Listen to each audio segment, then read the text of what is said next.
The bigger they are, the harder they fall. And that phrase is perfect to describe when a massive content creator gets into controversy bad enough to end their career. But when it comes to PirateSoftware, he wasn't just a big content creator. He was someone who managed to blow up from 13,000 subscribers all the way to 1.1 million in less than 2 months, taking over the YouTube Shorts algorithm at some point, and even making over $50,000 in one Twitch stream. However, he also managed to lose all of that just as fast. His actions didn't just make him unlikable, but it exposed him, both as a brand and as a person, making people realize that they had subscribed to him over lies or exaggerations, and that he never showed his true self until now. You've no doubt somehow heard about this already. So many people are talking about him because it's that much of a crazy story, and so I thought of making a video going back to the first ever incident and how it led us here today. So without further ado,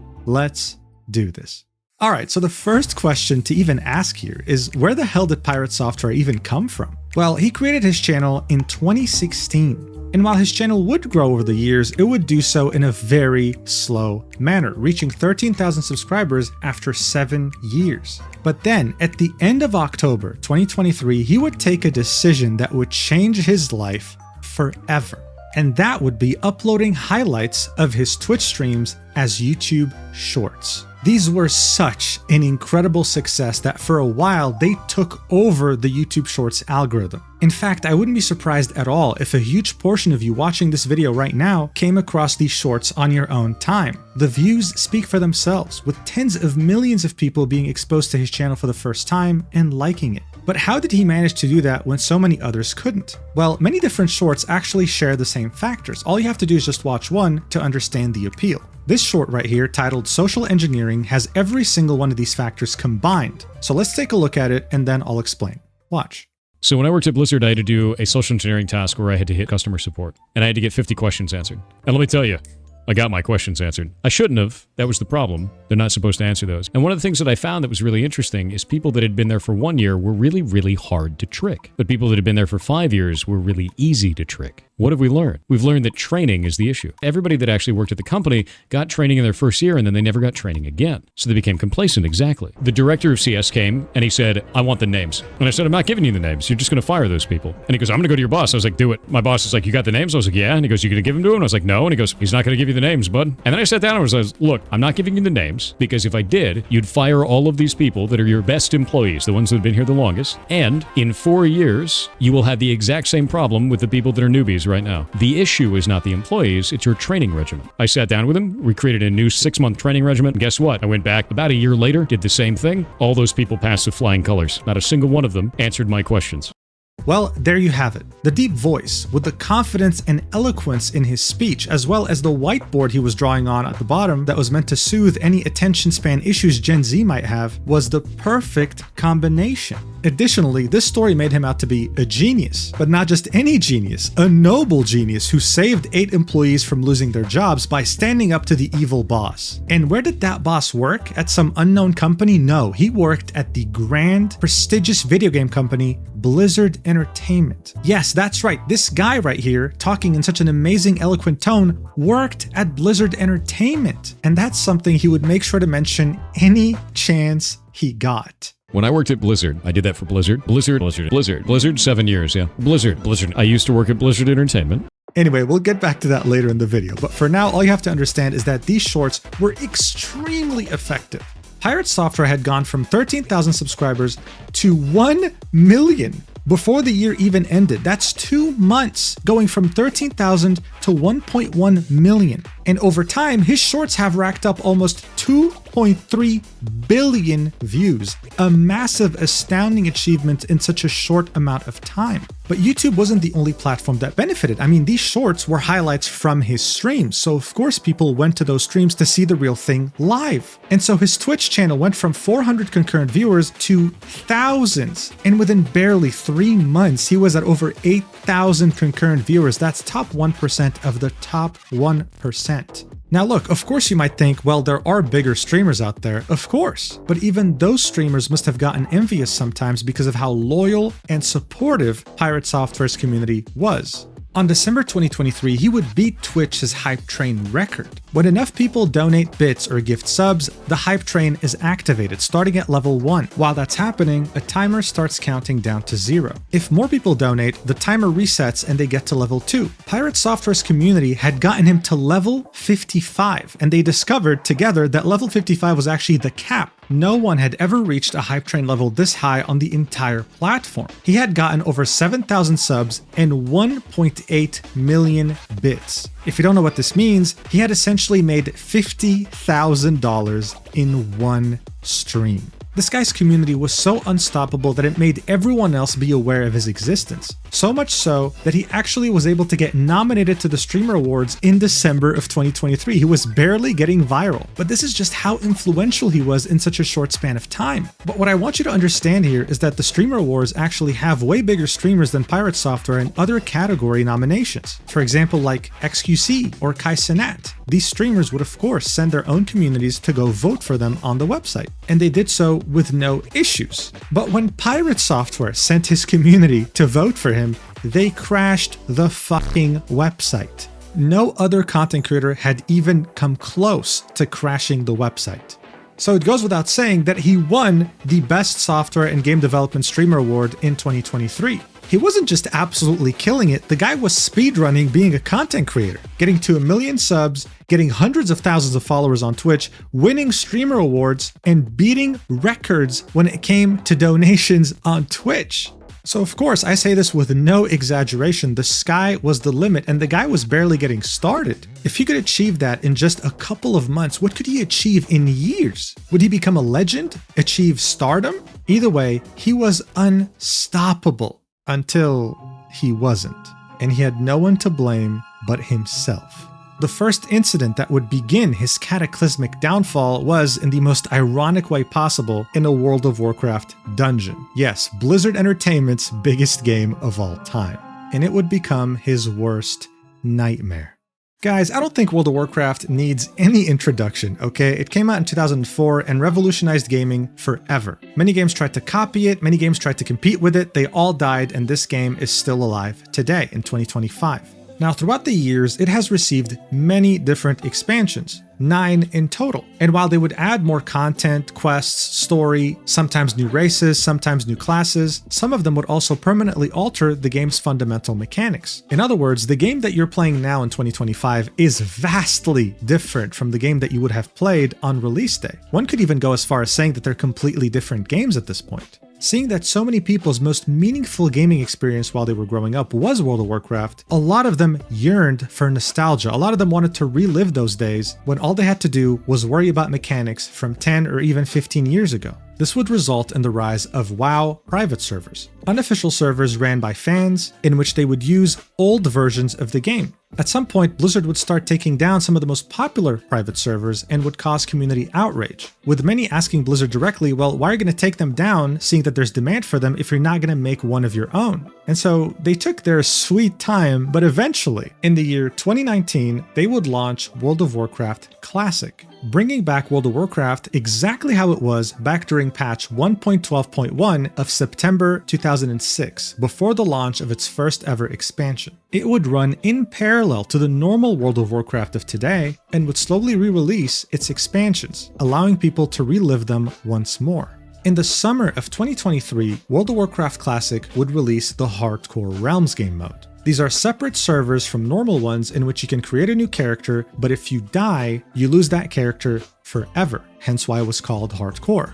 And this is where Sodapoppin comes in, a streamer that has been streaming for over a decade now. In his early days, he was a popular World of Warcraft streamer, and when he saw the announcement of World of Warcraft Classic Hardcore, he would create a Hardcore streamer guild in October 2023, in which he and a bunch of other big streamers would try their best to level up their character to level 60 without dying, and eventually also try to do endgame content. It was a big success, so at the end of 2024, he decided to launch Season 2. this time better and bigger than ever before. The amount of streamers that participated in this Season 2 was insane. There are streamers here who had never even played World of Warcraft that were huge in games that they played. Some were League of Legends pros, some were Counter-Strike pros. I mean, the list went on. It was an astounding amount of people. And of course, one of the many big streamers that had joined OnlyFans was none other than PirateSoftware. Seeing that he had built such a massive influence over the year of 2024, adding him to the guild was seen as a net positive. It was seen as a good thing,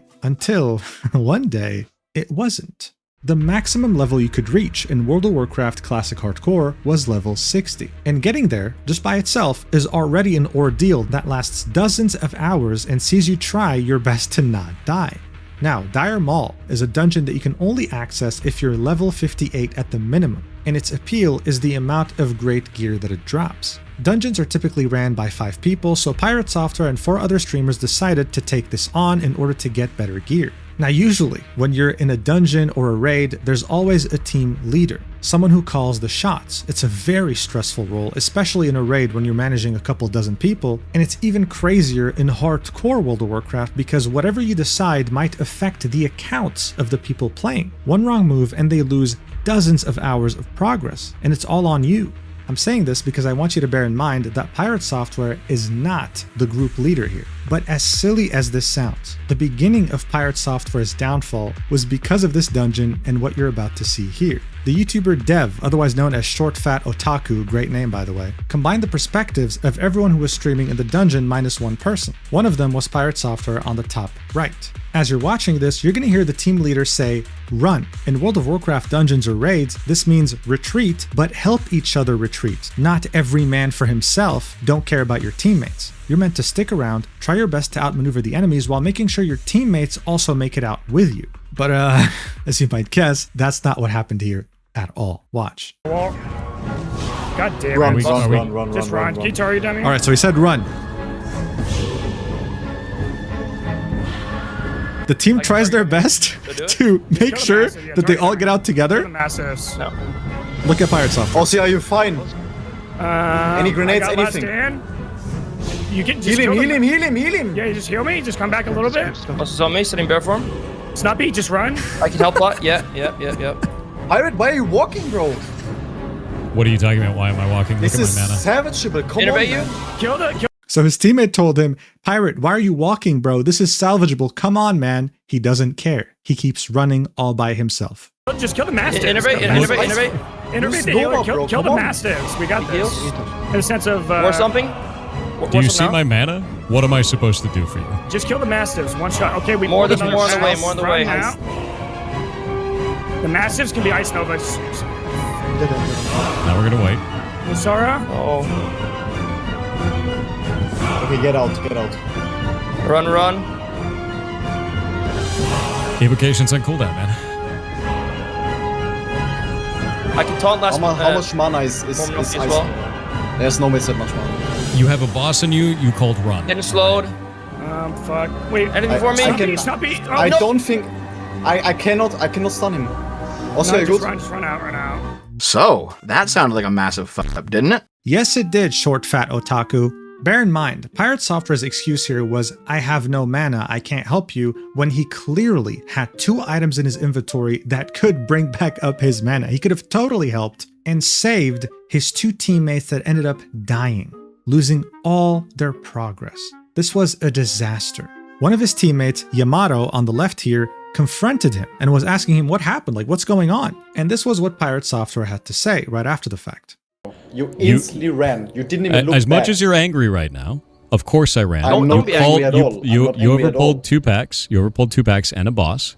I had 1,400 mana left. I had to spend all of that mana to try and put it on Blizzard to save you guys in the first place, and nothing left. You weren't paying attention to party resources, you overpulled, and you weren't paying attention to where the boss was. That's not on me. So 2 of his teammates pretty much lost everything. He very clearly ran on his own when he could have just said, you know what, look, yes, I panicked, I screwed up, my bad, sorry. But he instead decides to blame his entire team except for himself. It was your guys' fault for pulling in the enemies. It was your guys' fault for calling run in the middle of a fight. It was your guys' fault for this and that. This was very weird behavior. I mean, this is just a game. And he was acting like if he apologized, he would be committing a cardinal sin or something. It made his teammates very uncomfortable to the point where the guild leader had to step in. Now, SodaPoppin was initially the guild leader, but then, unexpectedly, he dueled Tyler1, who had leveled up to level 60 and became a very important member of the guild in a fight that would determine who the new guild master would be. What no one was expecting, though, was that Tyler1 would beat SodaPoppin, becoming the guildmaster. Seeing that this was becoming a big guild issue, he had to step in and brought both Yamato and PirateSoftware into a call in order to squash the beef once and for all. The result? A catastrophe. Watch. What do you want, man? Let me say it again. He already said his piece. Pirate. Go on. Oh, Yeah, dear God. I want to speak to him because I didn't speak to him correctly. I said it again. We all did mistakes, bro. Like I didn't say, we are just blaming you. It's about the zero accountability is what makes us so mad. There's no zero You see the accountability, point? dude. Everyone can do something better. you- But when you open up and you yell over another person listen, like you can were doing I earlier, speak? nah, I'm good. You See ya. I'm not doing that shit again with him. Nah, he did it the first time. I'm not doing it a second one. Not interested. I mean, this is so weird. Yamato was being as mature as possible here, saying, listen, this was all our fault. We're not blaming you. We just want you to admit, just like we've admitted, that we all screwed up, and he couldn't even say that. Leaving the call like an immature, disrespectful baby as Yamato was talking. This not only rubbed his dungeon teammates the wrong way, it rubbed the entire OnlyFans guild as well as the viewers the wrong way. As criticism was mounting, PirateSoftware was for the first time confronting massive controversy coming his way. At any point in time, he could have just simply apologized and moved on. Instead, he only chose to double down, playing the victim and saying that other streamers and OnlyFans just want to cause problems with him for no reason whatsoever. Content is causing drama and problems. There's a lot of streamers actually in this guild that want to cause problems specifically with me and have even stated so publicly on their Twitch, saying that they want to have a fight with me for content. That's not content. That's dog shit. Ridiculous. Keep it. Not going to be a part of it. I mean, seriously, why would people just want to attack you unprovoked for no reason whatsoever? What a cruel world we live in. The bulk of these events would unfold from January 10th to January 12th, 2025. By that time, PirateSoftware would have received so much criticism, so much hate, that he felt compelled to post a long tweet explaining his point of view on Twitter, saying, "To those trying to character assassinate me online for a bad pull in Dire Maul WoW hardcore, this is hardcore WoW and a lot is on the line when you step foot into a dungeon. Here is a light breakdown of the last 24 hours. Our party went the wrong way and overpulled multiple packs with the boss. The shot caller made the call to run, then went back on that call. During the run out, another pack was pulled as we had opted to skip it previously, which is never a good thing. Communication was completely broken throughout this, and it was our second time failing the dungeon. Everyone played poorly, and 2 people ultimately lost their characters for it. Each person in this group made mistakes, including myself. I have never once said I was perfect in my play, nor that I was a god gamer. I'm just an ex-Blizzard employee that has played Mage for a long time. To pin that on a single person is absurd at best, and if you're calling for death and cancellation over it, you're too invested in this content in a very unhealthy way. If you're a creator engaging in this kind of behavior, then eventually your content wave will end, but the relationships you've sullied will be permanent. Hope it was worth it for you. To those trying to defend me, don't worry about it. This too shall pass.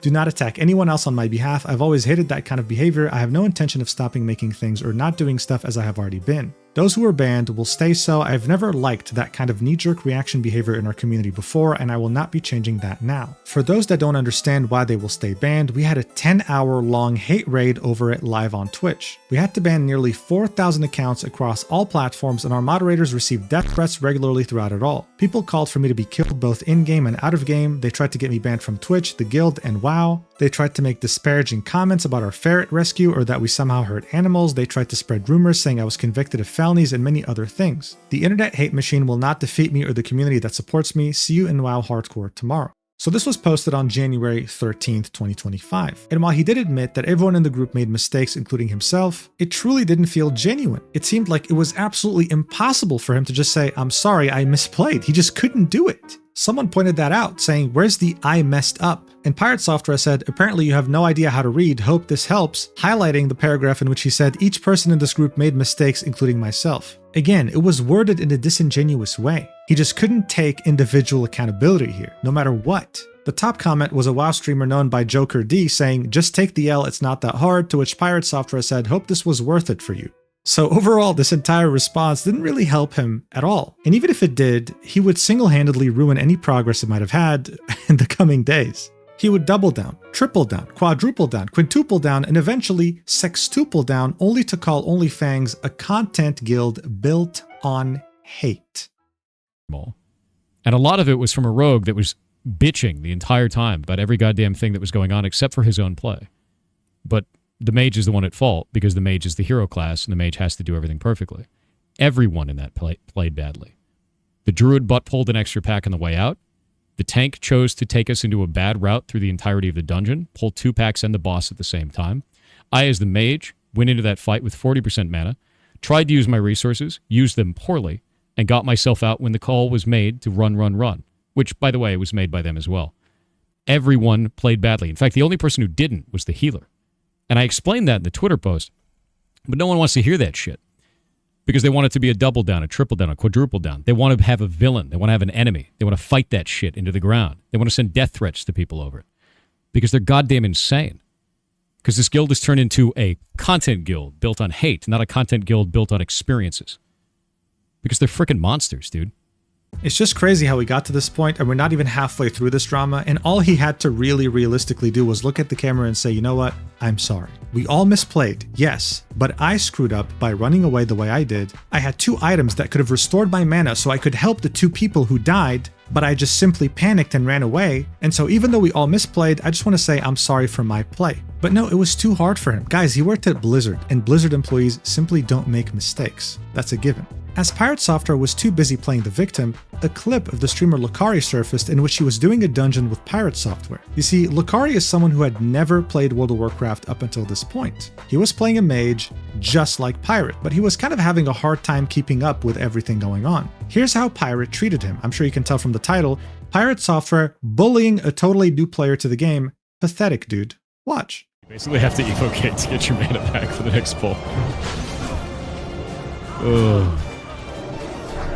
Reminded me, sorry, I don't play the game, so I forget. If you remind me, I can help you out.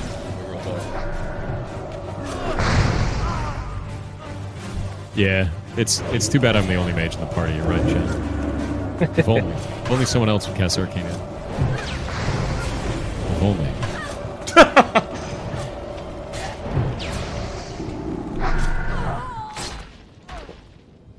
Can't really keep wishing for things that just aren't here, though. That's true. That's true.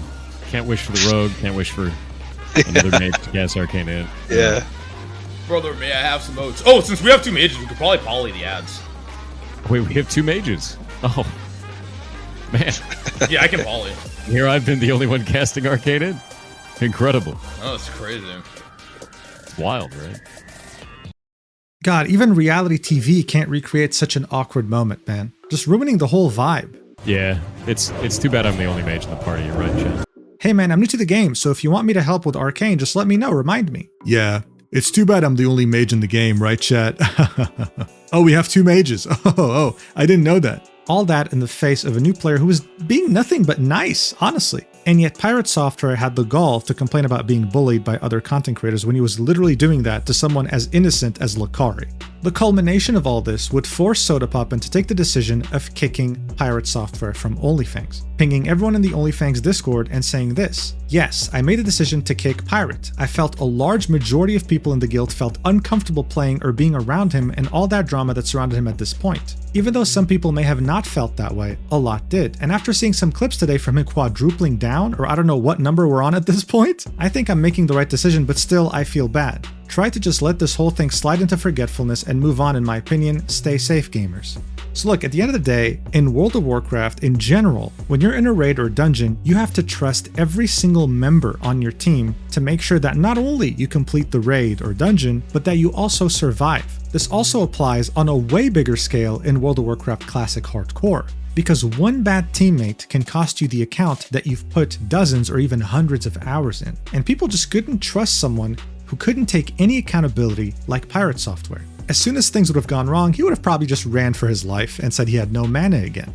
And not many people really felt sorry for him because at the end of the day, he was the embodiment of this meme. No one was forcing him to sextuple down. No one was forcing him to bully a new player. The only person who was shooting themselves in the foot with a shotgun was none other than PirateSoftware. At this point, Jason Thor Hall, otherwise known as PirateSoftware, was slowly but surely becoming a Lolcow, but he had no idea. But that was normal, because fundamentally speaking, a Lolcow is never aware that they're a Lolcow. Look, there are a lot of definitions of what a Lolcow is, but if I had to sum it up, well, it would be very simple. It's someone who simply embodies the worst of the worst when it comes to human traits, but they would be constantly convinced that they are the perfect human being, never able to admit fault, and never willing to even when they know that they're in the wrong. This by itself becomes very entertaining, and there are many examples. They come in all shapes, sizes, and even colors.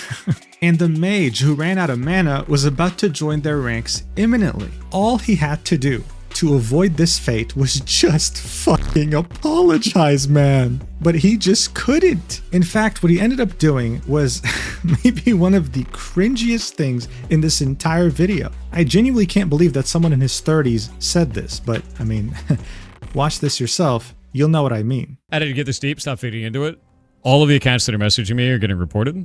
There's a funny fact about this. I worked at Blizzard for 7 years. There's a whole lot of other people there that still know me.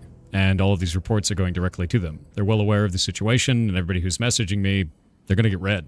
It's kind of a dumbass thing to do. And I can't wait for all of them to get banned. Yep.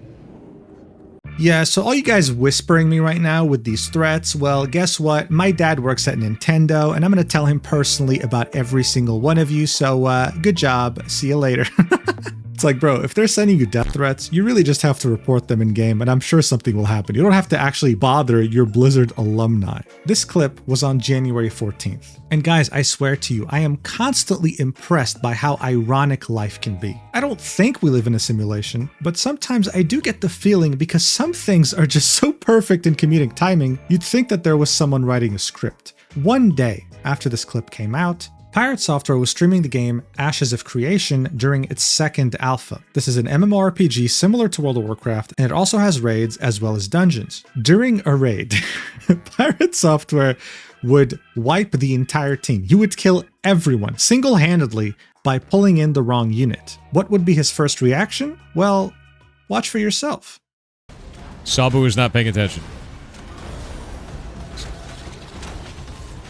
He pulled in the enemy. Sabu. And he died. God damn it, guys. Oh, no, who pulled the ocular?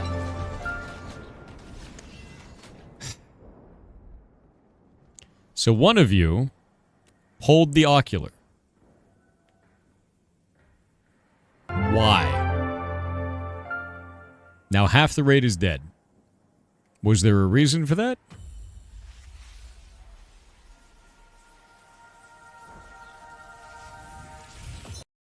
I swear, it is so funny knowing that he was the one who pulled the ocular. This is also another thing with lolcows. They are unintentionally hilarious. PirateSoftware here was genuinely pissed, okay? He genuinely was livid. But knowing that he was the one who caused the wipe is so fucking funny. It showed people that World of Warcraft wasn't an isolated case. He was doing this in Ashes of Creation and would very easily do this a third time somewhere else. It was him. He was the issue here. And his lack of accountability was astounding. But you know what else is astounding? His ability to keep digging himself in deeper holes. During this whole fiasco, Joker D would talk about PirateSoftware and would call him out. I honestly fuck PirateSoftware. Like, straight up, bro, this dude is a complete fraud. At least in the WoW space, I don't care if he worked for fucking Blizzard. The guy probably made fucking coffee for some devs. I don't even believe for a second. So out of all the streamers in OnlyFans, Joker D probably went the hardest on PirateSoftware. He took segments of this rant and uploaded it as a YouTube video.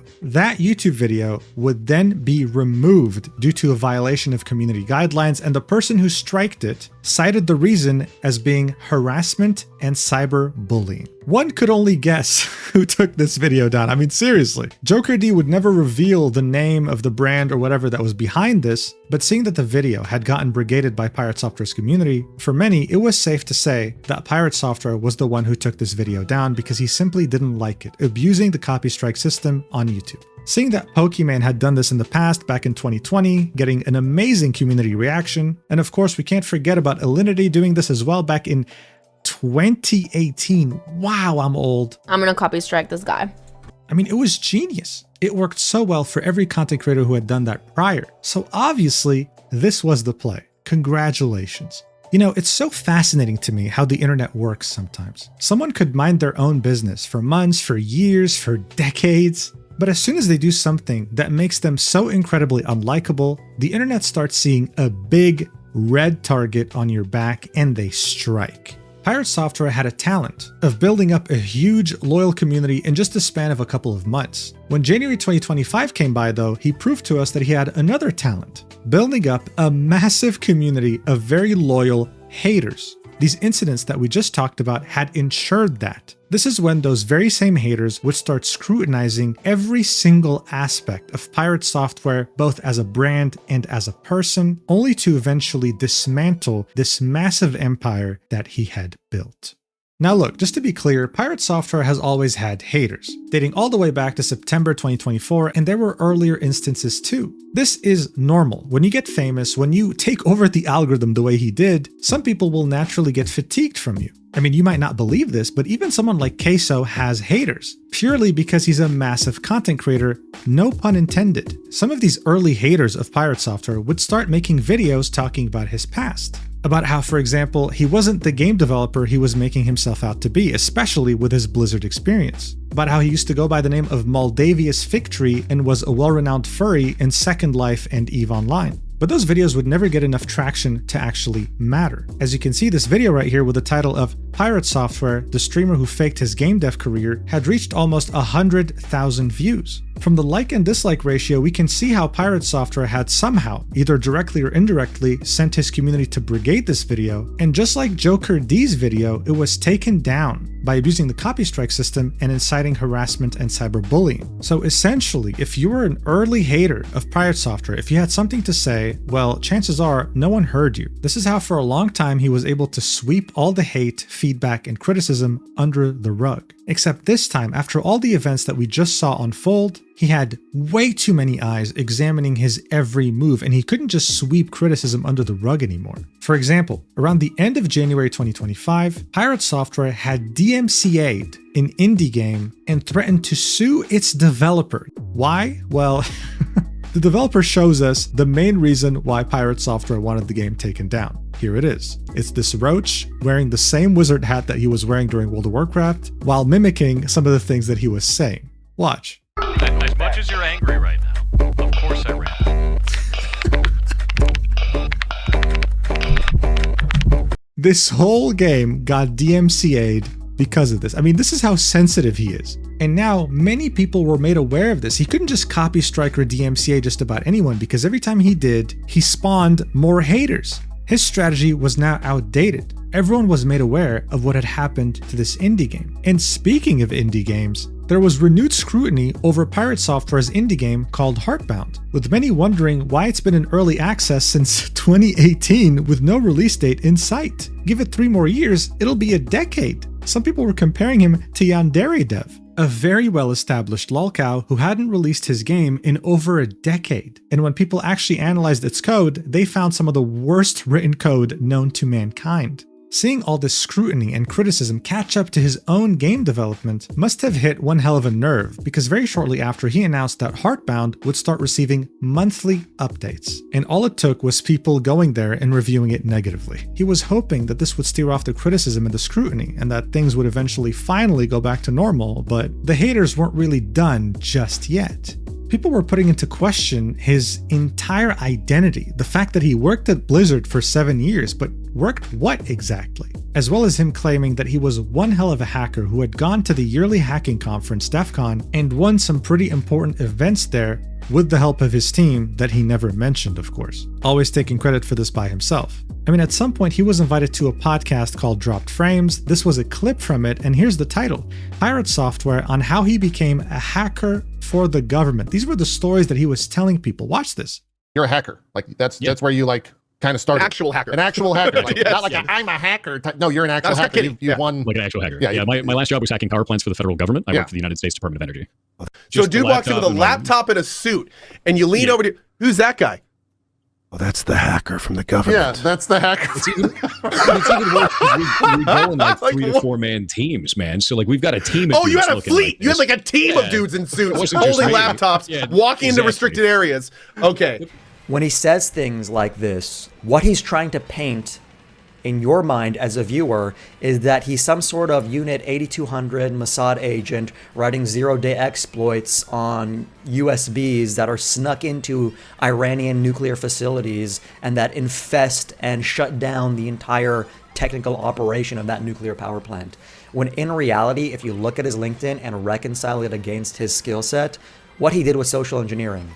He wrote phishing emails and tried to gain access to credentials and user systems that way.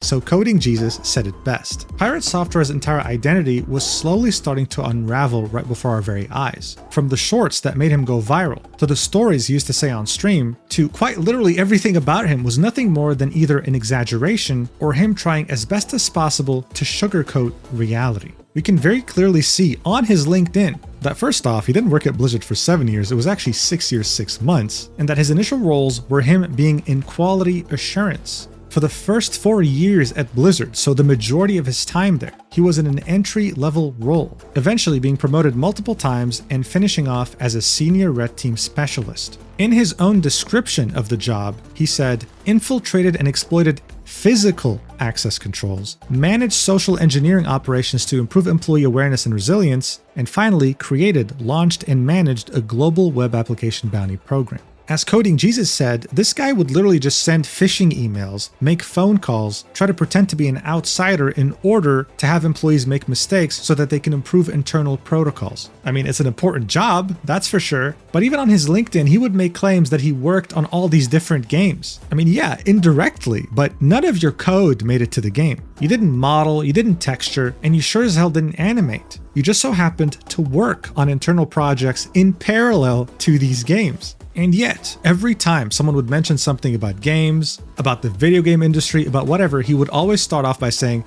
I worked 7 years at Blizzard, actually, so I know what I'm talking about. When in reality, no, you have more experience as an indie developer than you ever had as a developer at a AAA company, and that's the truth. And there's nothing wrong with that, it's just that he made this such an important and integral part of his personality that it felt like a massive betrayal. But that's not all. His dad was Joey Ray Hall. This picture right here is of 10 people. And if you don't know who they are, these people happen to be the original founders of Blizzard Entertainment. Yes, these guys are legends in every sense of the word. And the guy in the middle is none other than Jason Thorhall's father. He later became the director of cinematics at Blizzard, which is probably the only thing that Blizzard has been consistently good at for the last 20 years. He was also the inspiration behind this guy in South Park from the famous World of Warcraft episode. I mean, this guy was a legend in every sense of the word. And so Mashable.com, when they made this article about PirateSoftware titled How Streamer PirateSoftware Gained Nearly 2 million subs in 6 months, they just had to mention the fact that he's a Nepo baby, saying when he was 16, he landed a dream job as a game tester at Blizzard Entertainment, which, before the bloated loot boxes and corporate acquisition by Microsoft for $68.7 billion, was considered one of the most respected companies in the video game industry. It helped that he was a Nepo baby, since his dad, Joey Ray Hall, had spent over 2 decades at the industry titan since almost the very beginning. Now, of course, after 6 months, he would leave because he felt that the corporate life wasn't for him, and many years later would reapply by himself without the help of his dad, landing a QA role, which I believe, because if he had the help of his dad, no way he would end up in an entry-level position. But still, just them including this sentence, calling him a Nepo baby, truly triggered him beyond belief. I mean, look at what he had to say. Yeah, really not a fan of that. Not a fan of that. It's one of those things that I've been trying to fight my entire career. It's one of the things that I've had to argue with people in chat about. It's one of the things that we ban people for here. Anytime people say shit like that, because it's deeply disrespectful and it completely overwrites any of the things that I've done throughout my career as something that is somebody else's success, which they have not been in any possible respect. And it's just rude as fuck. So, what do you say? In the thing, he said it was he called me a Nepo baby in his article. No, that's dog shit behavior. Really gross. In any case, let's go find somebody to raid. I mean, you heard him, right? He would ban people in chat if they called him a Nepo baby. It's the easiest way to trigger him. And yet, at the same time, the same guy who's acting triggered over being called Nepo baby said this multiple times on his stream. Watch. So I'm second generation Blizzard. I'm the first second generation Blizzard employee that ever existed with the company. I'm also a second generation Blizzard employee. I was a second generation Blizzard employee. I was the first second generation Blizzard employee ever. I was the first second generation Blizzard employee. And I love that shit. I love that company. Working for Blizzard sucked. Again, a lolcow is someone who is unintentionally hilarious when being 100% serious, and I just can't stop laughing at this guy. I mean, seriously? I was the first second-generation Blizzard employee? What is this, the Chinese dynasty? Like, what are you even talking about? And let's be real here, the only reason you were the first second-generation Blizzard employee was purely because of your dad. Because back then, they didn't even have a recruiting team. You were just the easiest hire. And I think one thing he has to understand is that being a Nepo baby isn't a bad thing. I think most people, if they had a dad or a mom who worked a really cool job, they would love to take advantage of that, and they do. For example, Jack Quaid is an actor that was called a Nepo baby multiple times by fans. That's because his parents are both Dennis Quaid and Meg Ryan, two very successful actors. His response was very refreshing for fans, agreeing with the Nepo baby label and saying, "I'm an immensely privileged person. I don't think it undermines my talent." Adding that he was able to get representation pretty early on because of being a Nepo baby, and that it's already more than half the battle. So as I said, being a Nepo baby isn't inherently a bad thing. It's only bad when you try to deny it, when you get defensive, because come on, who are you lying to? And that was what PirateSoftware was doing. It was becoming more and more obvious that PirateSoftware had a massive ego, but also very deep-rooted insecurities. He wanted to appear like a genius no matter what. And according to him, geniuses never apologize, geniuses never admit fault. But they also never make mistakes and always, no matter what, figure things out on stream. This is something that became painfully obvious when he would play some pretty hard puzzle games and would figure out some of the hardest things all by himself miraculously after looking at his phone, playing it off like it was some genius eureka moment. Outer Wilds is a critically acclaimed, story-rich space exploration game that just so happens to have some pretty complex puzzles. PirateSoftware would play this game on stream, and he would proceed to solve these puzzles all by himself, miraculously, and more specifically, after looking at his phone. In the VOD of his gameplay, around 8 hours and 7 minutes, he gets stuck in an area and he needs to get out somehow. This is one of the many puzzles in this game. Now he would struggle to find the solution, deliberate with his chat, talk a bunch, and then at around the 8:20 mark, he would pull out his phone right here and continue talking to chat. This goes on for 2 minutes in which he deliberates while very clearly looking at his phone. And then eventually, at around the 8-hour, 22-minute mark, he would get a eureka moment. Maybe it's not with the scanner. Maybe there's a different way. Maybe it's not the scanner at all. Maybe it's the time. Maybe the fact that we were able to destroy the surface like that was the point. Huh.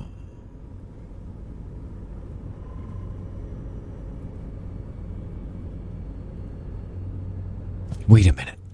Wait a minute. I have an idea.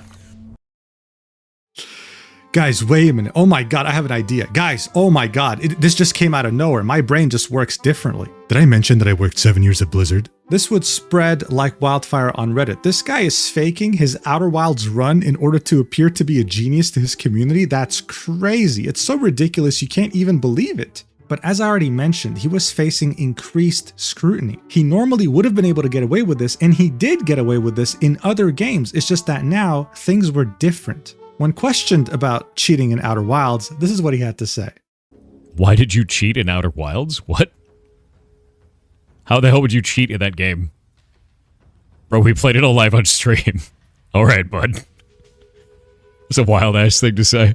Yes, how would you cheat while live streaming this as he stares into his phone for 2 straight minutes? You're absolutely right. The real controversy would be when he would play the game Animal Well that released on May 2024. You see, he played this game before the World of Warcraft controversy and before the increased scrutiny. But after he had embarrassed himself in Outer Wilds and World of Warcraft, People thought to go back and check his gameplay because they thought, wait, now that I think about it, this was kind of suspicious. And the evidence here was damning. It was simply undeniable. You see, Animal Well is a puzzle game, but not just any puzzle game. It has many puzzles and many secrets that are very easy to miss if you don't take your time analyzing every aspect of it. When the game first came out, you had people on Reddit and in forums trying to work together in order to find all of its secrets and puzzles. One of those puzzles was the Wingding puzzle. This took the entire community over a week of teamwork in order to find the solution. This was a group effort in every way, and no one person could have solved it by themselves. The guide came out on May 19th, 2024, and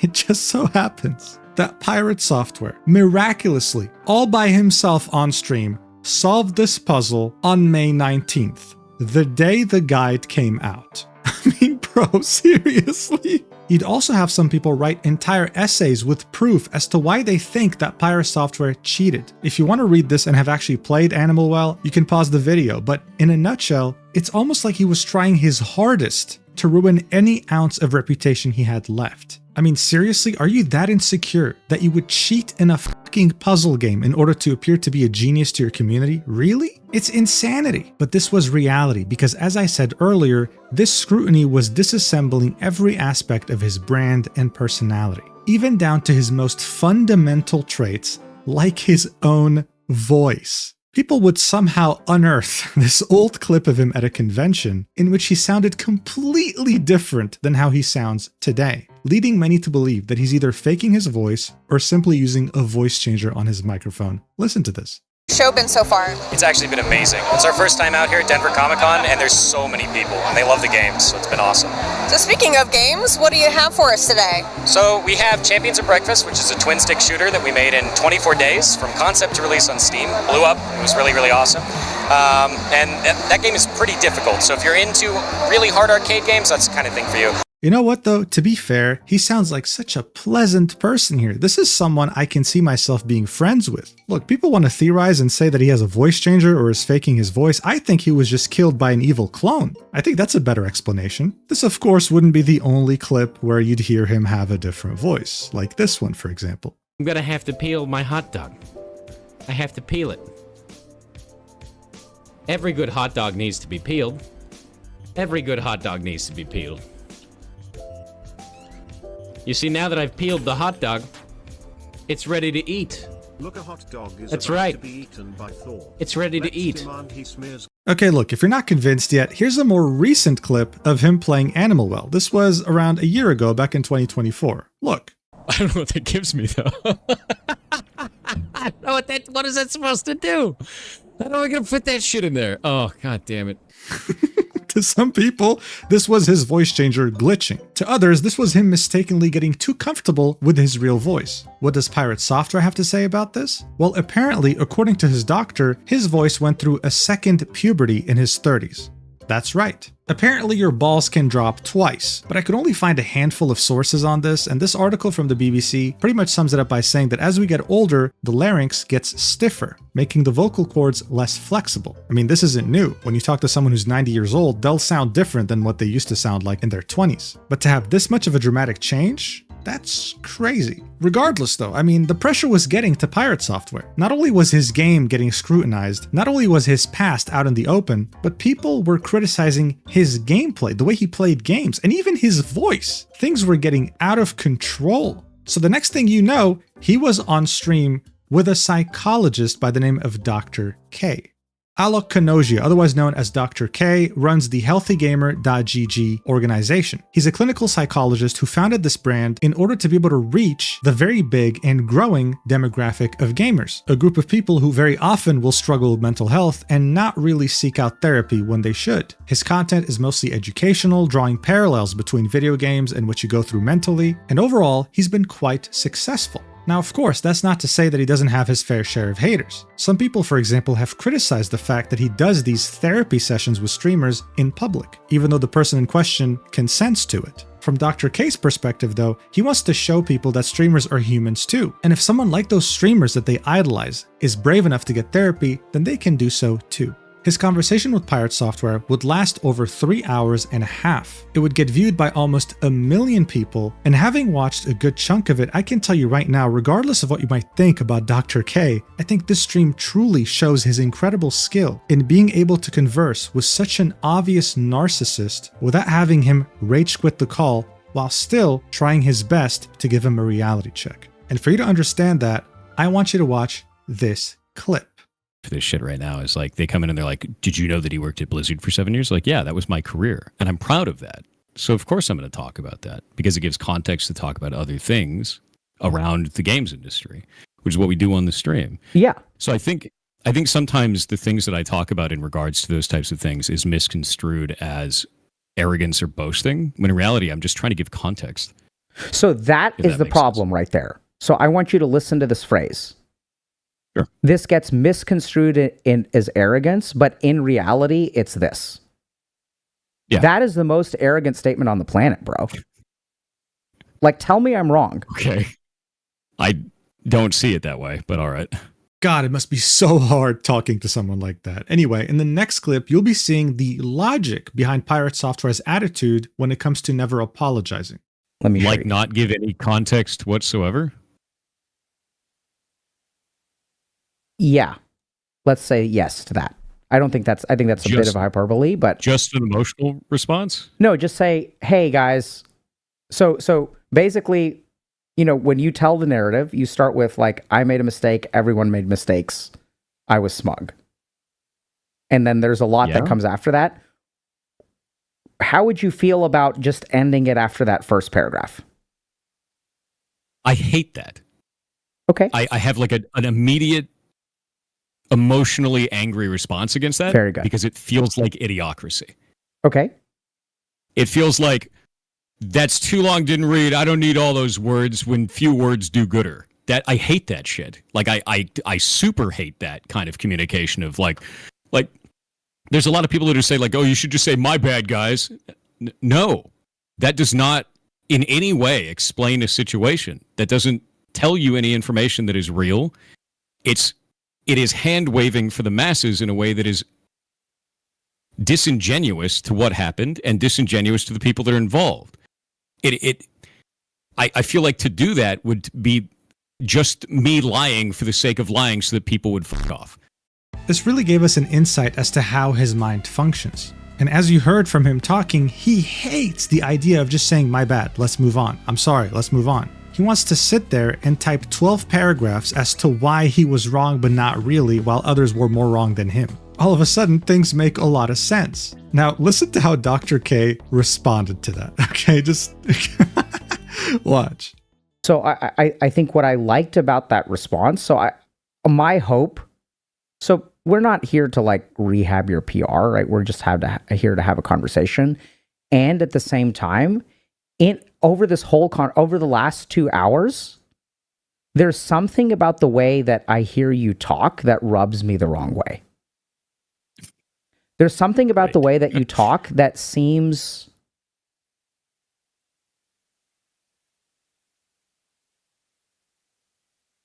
dismissive. So I'll tell you where that... No, I agree with that. Right? So it's like, I made a mistake, we all made mistakes. Okay. Right? So there's something about your sentence construction. It's like, oh yeah, Thor, I'm sorry I cheated on you, bro. I really do love you. You know, we both have flaws in this marriage. I think the funny thing here is that Dr. K is known to be very caring, very nice, and not confrontational at all when it comes to streams like this. But in this case, seeing that he's an experienced psychologist, he knew when to become confrontational. He knew when to call out PirateSoftware on his bullshit, and this is what it was: bullshit. In just a span of like 20 seconds, Dr. K had essentially summed up people's entire problem with PirateSoftware. When he would be criticized, when he would be given feedback, when he would be given advice, he was always dismissive and smug. And this smugness is what led us here. People were hoping that this productive 3.5-hour conversation would actually lead somewhere, maybe actually make him apologize for once and take a step back. But it didn't. His empire kept crumbling until we had finally reached the final nail in the coffin. Stop killing games. Stop Killing Games is an initiative launched by Ross Scott in the European Union and the United Kingdom. It was meant to be a direct answer to what happened with the game The Crew, made by Ubisoft. At the end of December 2023, Ubisoft all of a sudden announced that The Crew would no longer be purchasable and that its servers would be going down on March 31st, 2024. Seeing that this was a live service game, this meant that after March, you'd never be able to play this game ever again. The salt in the wound, though, was that barely a couple weeks after the servers went offline, Ubisoft revoked The Crew from people who had bought it digitally, attaching a message saying, "You no longer have access to this game, why not check the store to pursue your adventures?" To many, this was an outrage. It essentially meant that you never owned your games to begin with. Ubisoft can just take them away. This also more recently happened with Concord. It barely came out for a week and then the servers were offline. If you bought the disc copy, you were played like an idiot. The Stop Killing Games initiative argued that it wasn't really legal. It was very weird for live service games to just shut down like that without giving players an alternative, with Ross Scott on his YouTube channel saying that games as a service is fraud. One thing to note is that this initiative wasn't forcing publishers or developers to keep game servers online forever. What it simply wanted was to have a way to access these games after the servers went offline, by allowing players to host their own servers, for example, arguing that if taking games down like this would become the norm, then way too many games would become lost media, because that's what The Crew and Concord are right now. They're essentially lost media. It was classified as a European Citizens Initiative, in which European citizens could sign it, and if it would reach 1 million signatures, then it would be talked about in the European Parliament. It would initially get a couple 100,000 signatures until a certain person would speak out against it in the most aggressive way possible. Of course, we're talking about our good old friend, PirateSoftware. He felt so passionate about this topic that he made 2 videos about it, very shortly after it launched in the summer of 2024. Now look, we're not going to watch the whole video, I just want to show you the first 10 seconds. Let's do this. Hi, my name is Jason Thor Hall, also known as Pirate Software Online. I've been in the gaming industry for about 20 years. I used to work at Blizzard Entertainment, then Amazon Game Studios, and now I own my own studio, Pirate Software, by the same name, which is an indie studio, and I've been... There's just something about this guy, man. I don't know. I can't explain it. Anyway, he worked at Blizzard Entertainment for around 7 years, guys, and he vehemently opposed every single thing this initiative stood for, arguing that it would kill live service games and kill gaming in general, completely misunderstanding what this initiative was even about, and using his massive influence, which was still present at the time, to kill it instantly. I want to be clear here. In this video, he tries his best to appear level-headed, professional even, echoing the genius that you first saw in his YouTube shorts at the end of 2023. But on his stream, oh my god, this guy was a mess. These are the very nice things he had to say about this initiative. Watch. Shit, now this is actually really dumb. It's used car salesman garbage. This is shit. It's shit. Not only do I not want to back this, I'm going to actively tell people not to. That is awful. That is a horrible goddamn direction. That's awful, dude. No, eat my entire ass. That the level of stupid that I just had to receive was like sitting on Twitter for 12 hours. This Now, yeah, according to him, this is the worst thing that's ever been made by humanity. Like, this is the, like, oh my god, you'd think that this is actually going to end gaming as we know it. But it's not. It's seeking to do the opposite. shit sucks. That's a really stupid ass move. That's an incredibly stupid ass move. I think this is ass. This is complete garbage. All of this can eat shit then. I dropped the mask entirely. In his very professionally level-headed video, he says this. It's incredibly important to me that we keep making games and that the next generation has the tools to do so that our medium doesn't die out. But that's exactly what Stop Killing Games wants to do. The whole point of this initiative is for this medium to not die by allowing so many games to become lost media. And yet, this is what PirateSoftware was saying about this whole thing. I think live service games getting sunsetted is fine. I've always thought that. And that's okay. There's nothing wrong with that. I mean, at this point, just no comment. When he would start receiving quite a bit of backlash, of course now there's more dislikes, but when it first released, I'd say 30% of the like to dislike ratio was dislikes. he made this pinned comment, outlining some points that don't really help his very aggressive reaction that came out of nowhere, and then ended it with a quotation saying he won't even talk to Ross, who is the founder of StopKillingGames. To which he replied with, "Correct. I think his position is disingenuous due to his comments about how this could be pushed through government. It's a bad direction, removes validity for what the initiative is trying to do, portrays the process in an incorrect manner, and just builds sensationalism. Thinking that kind of language is okay puts him squarely on my not worth it to talk to list, as there are others that could have a more productive conversation." So what he's talking about is this slide here. This one slide in the entirety of this initiative is the only reason why he refuses to talk to Ross. It says, reasons the European Citizens Initiative could pass.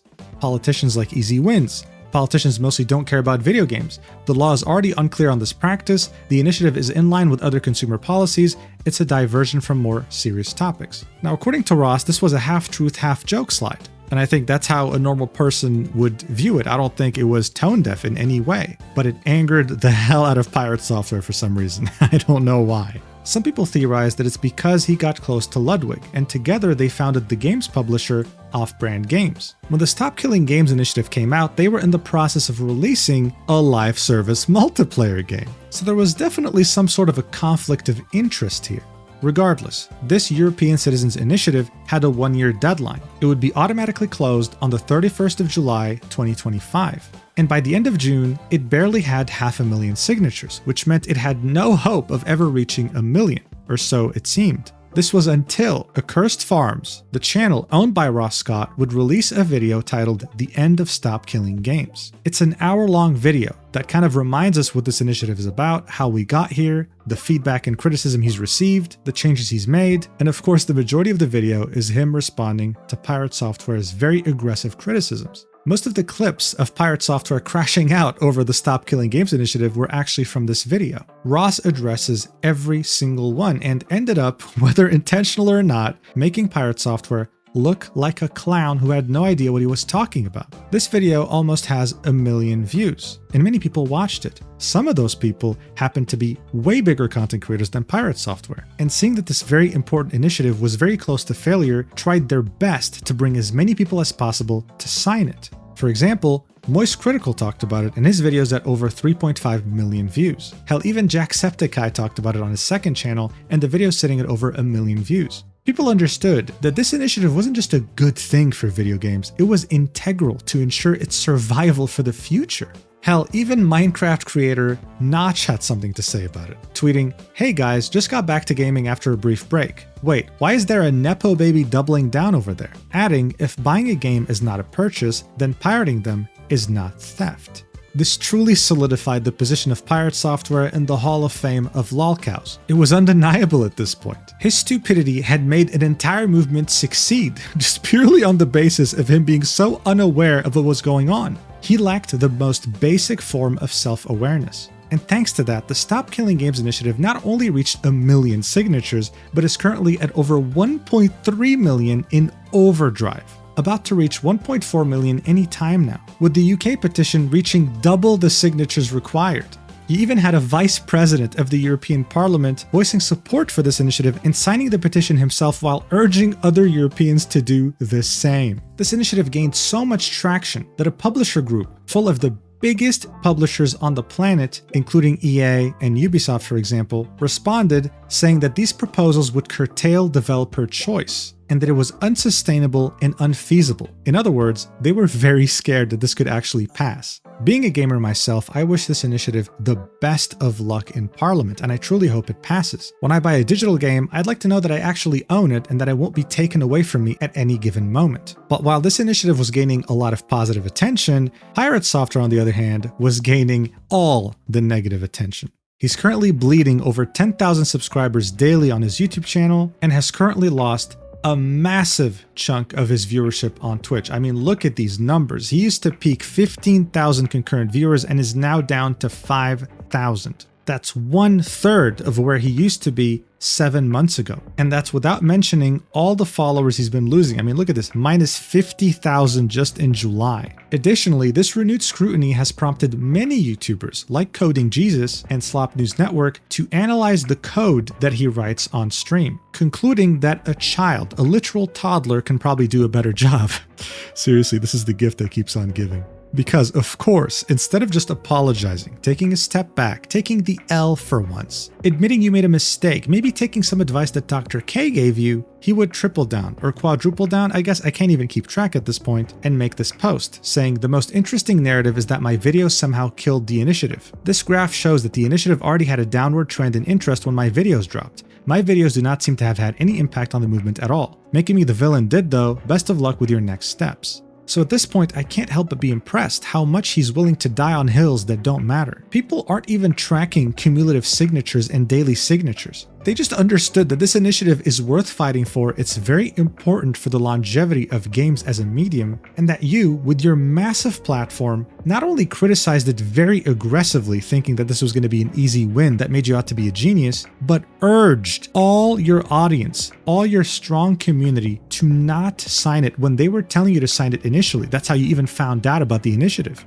He would then later tweet this, saying, I am no longer working at Off-Brand Games. People were attacking all of the games we were publishing and trying to mass review bomb them. You can dislike the things I say, but this kind of behavior is unhinged. Learned a lot there, accomplished a lot, hope they succeed regardless, loved those dudes and loved working with them, hope they keep cooking. Ludwig would reply to this, saying, Stop Killing Games is a good initiative, but a few bad actors review bombed / harassed developers of the games we support at Off-Brand Games. Appreciate Thor stepping down for the betterment of the devs and their games, to which he would get community noted. The note said, Rivals of Either 2 has not been review bombed. Verifying this is as easy as opening the Steam page and looking at the graph of reviews. And if we go to the game, scroll down, and look at the graph that shows review trends, we can very clearly see that there's no review bombing going on. If anything, there's positive bombing. Look at all these positive reviews in June. But hey, anything to be the victim, right? In fact, the guy became such a victim that I think he started losing his mind. He started comparing his current situation with the Stop Killing Games initiative to Coney 2012. I mean, dude, no, I'm sorry. This is a full-fledged, fully developed and evolved Lolcow. There's no way you can say this while being self-aware. It's impossible. And after months of complaining about people brigading and harassing him, he does the same exact thing to Coding Jesus. He would leave a comment on his code review video and would then link his comment to his chat so that they can go upvote it in an effort to ratio the video itself. Like, how petty is that? Come on, man. Do you make a link to it? You have to click on the little 6 hours edited. Aha! So that doesn't seem to do it? Oh, do I have to right-click on this and then copy link address? And then do that. Is that what does this? Ah, it does highlighted comment. There we go. Boop. There's my comment on it. Enjoy. And I also have a whole argument with a whole bunch of people in the replies in there so they can see what's going on with it. I talked to them through the entire thing of why I did that all in an array, because that is not normal practice to do that, and it's specifically so that you guys can reverse engineer the game and solve the ARG. Sometimes doing bad practice has meaning, which is... Whatever, man. He later deleted this VOD because this literally breaks YouTube TOS. This breaks every aspect of terms of service when it comes to brigading and harassment. I mean, at this point, can this get any worse? Yes. He'd be asked about his opinion when it comes to Stop Killing Games finally reaching 1 million signatures, and he said, I'm going to be honest with you. I hope that your initiative gets everything that you asked for, but nothing you wanted, and I'll leave it there. See, if I was 12 years old, I would have probably thought this was really cool, but now it's just edgy beyond cringe. But listen, as much as this was a ridiculous roller coaster ride on the Lolcow Express, someone did end up asking him, hey man, would you consider making an apology video, setting everything straight? Because you know what? This is still salvageable. You can still redeem yourself. And here's what he had to say. Put up a video saying you were wrong with every situation and the internet move on. I am not doing that. I don't give a fuck.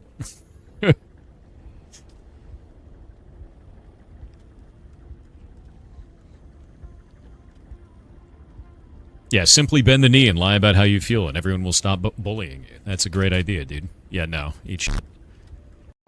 This guy is so hopeless, man.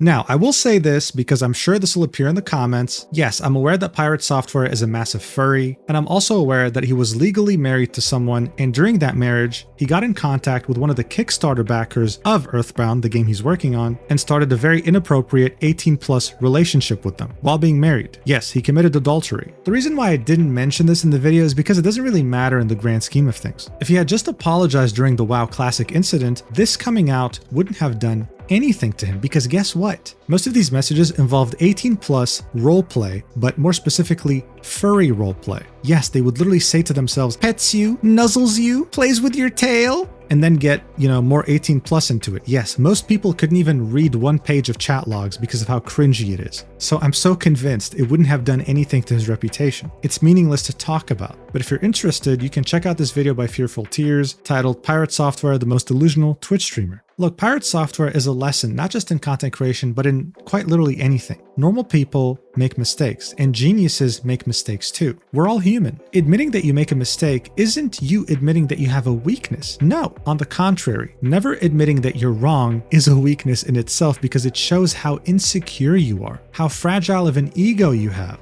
And it'll only make people want to avoid you. I mean, what's the point? PirateSoftware is the stupid person's definition of a genius, and he managed to ride that wave for a little while. But now the party's over, and he only has himself to blame. He'll still be a content creator, he'll still have a sizable audience, but he'll never be able to touch the sky like he did at the end of 2023. And they're never coming back unless he finally humbles his dumbass. Anyway, thank you so much for watching the entire video up until the end. I really appreciate it, and I'll see you in the next video fairly soon. Yeah, I love you so much. Mwah.